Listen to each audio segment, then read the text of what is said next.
Hey, it's Daryl and Dan. We're at the junkyard today. We're going to get a replacement hatchback for Dan's Ford Escape.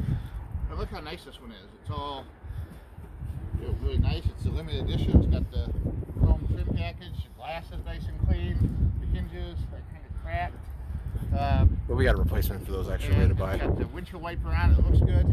If you lift up, look underneath. There's no rust at all hardly on it. There's a little bit of bubbling right down on this area here, but that's very normal. There's no rust anywhere else on it at all. And now these are really easy to take off.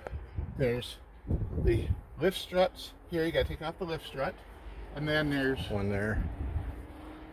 one big bolt on each side up here that hold the hinge on, and there's a smaller bolt I see right next to the hinge. Those are bolted on from underneath. You have to reach under the headliner to remove those, and you can do that while you're pulling the wiring harnesses out.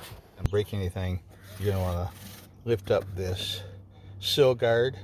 Once that's up, snap the lower wheel cover trim off a couple inches. Then you'll be able to get your fingers under here and work this pillar guard off. Once that's all off, you'll be good to go to the next step. We got to remove these little clips right here on both sides. Actually, there's 3 of them, so that when the headliner gets pulled down, it doesn't rip around those. All right, there are 3 push clips you pulled out to pull the headliner down. 1, 2, 3. And then this is the washer tube. It hooks up to a little clip connector under here, and you just separate it and pull it out through the holes and let that hang down so you can take it with you. Same thing with the wires on this side. There's 2 connectors up underneath you. Just squeeze and pull apart, and then the whole assembly, just a built-in grommet here, pulls right out, and you feed the wires back through the hole. There you go.